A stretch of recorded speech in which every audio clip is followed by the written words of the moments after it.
että maistellaan tässä hieman koffia ja jutellaan vähän Adolfon kanssa. So Adolfo, thank you for giving us this small interview. Thank you. It's great to be here.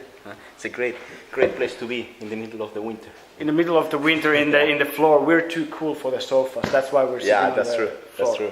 Mm-hmm. So, could you tell shortly about who you are and where you come from and what do you do?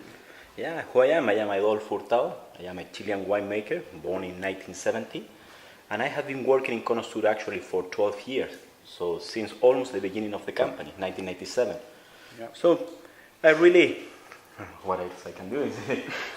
It's quite difficult to say that. But I am a guy who I am 39 now, married with 4 kids, 3 boys, 1 girl. Congratulations. My older kid is now spending 6 months in Chicago learning English. Yeah. So I hope his English will be much better than mine. And as I say to you, I study to be an agronomist.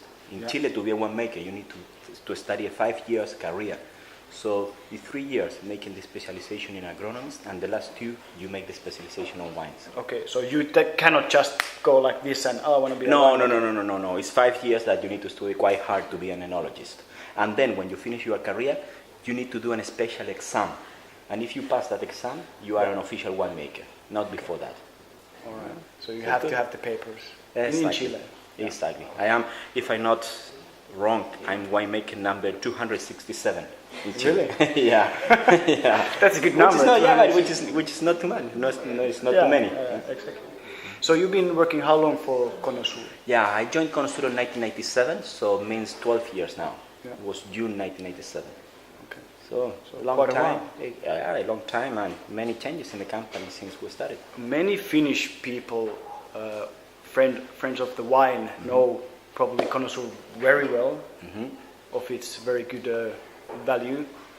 Yeah, I'm not surprised that they know Cono Sur very well, because for us, Finland is a really important market. In fact, in terms of value, it's the 3rd biggest market behind UK and Japan.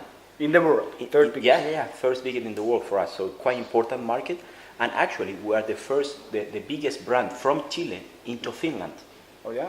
And Chile is doing quite well. And if we are doing well into the Chilean category, it means that our wines have a really good distribution. And of course, Thomas, all the wine team is doing a great job for us. So I'm not surprised that your friends know the brand. Yeah, definitely. So how does one become a winemaker? Like, how did you end up in the winemaking career?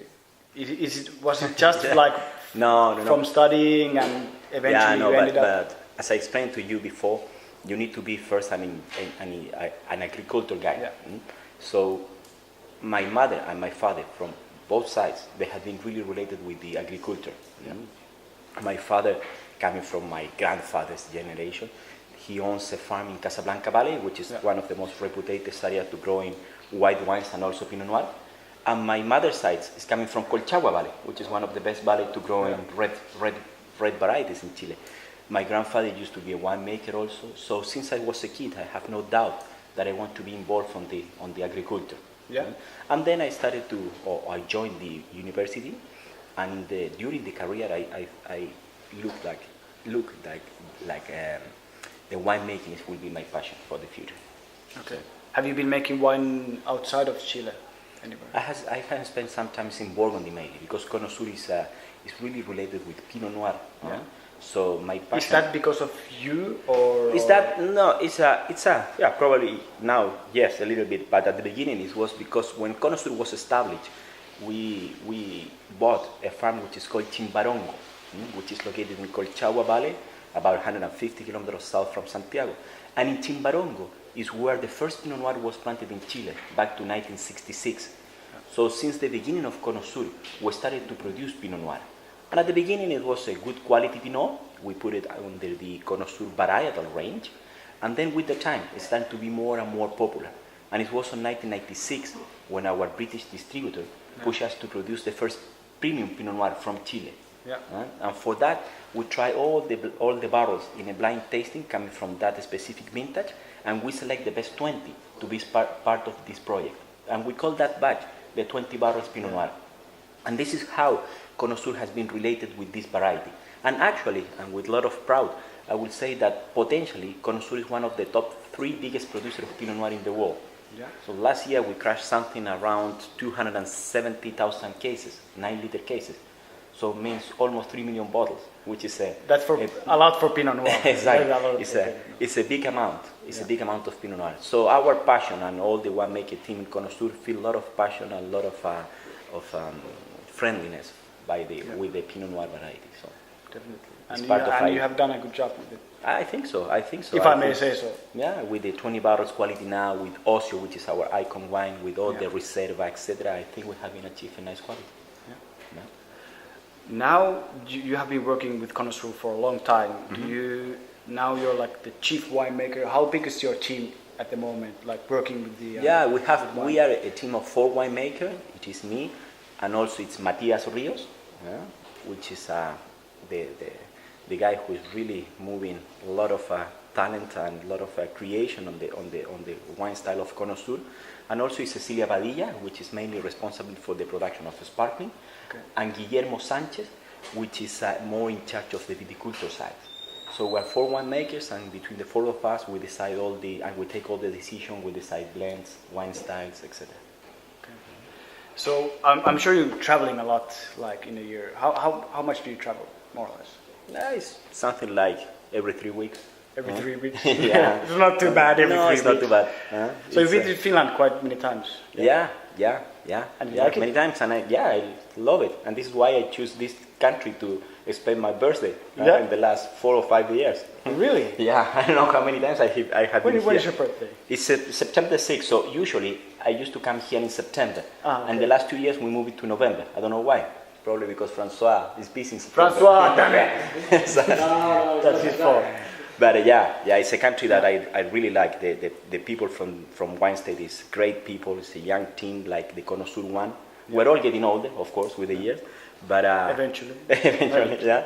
But it's a great team. So I really enjoy my time here in Finland. Every time that I come, it's something new. Like today, that we do a really nice safari in our quads. Yeah, you were a pro. You have been driving those 4-wheelers. Yeah, before. But remember, for many years it was my my car, my working car, exactly. my way of transportation in the vineyard. You made me look bad. Not anymore, because we are now more carbon neutral, so we replace it by bicycles. Okay, for a while at least. But for a while, before they make a carbon-free 4-wheelers. Exactly. Do you have any message that you would like to send to the viewers of Vini TV about wine and passion and anything at all? The message. I will invite the people who is seeing this program to really try Chilean wines first of all, because I think Chile is a country that has great natural conditions to growing grapes. I cannot imagine. I'm not, because I'm Chilean. Okay, recommendation is coming from a little bit closer, but it's not because I'm Chilean. But I cannot think in another country in the world that has more exceptional conditions to growing grapes than Chile. All the Mediterranean climate, the long dry season without any rain, the temperatures which are quite templated, not too cold, not too warm, the lack of many diseases that affect the viticulture worldwide, like phylloxera, mildew, etc. All the influence coming from the Pacific that really produce a big influence in terms of temperature in those areas which are much closer from the ocean, etc. really make Chile a paradise for the viticulture. Yeah. And promise, I cannot imagine any other country in the world that have that exceptional condition. And of course, when you have 4,000 kilometers from north to south, you have many different kinds of soils, terroirs, slopes, sun exposures, etc. So Chile can produce a great Sauvignon Blanc or Chardonnay, as well as can produce a lovely Pinot Noir or Carmener, Syrah. So the quality of the wines, the Chilean wines, is extremely good.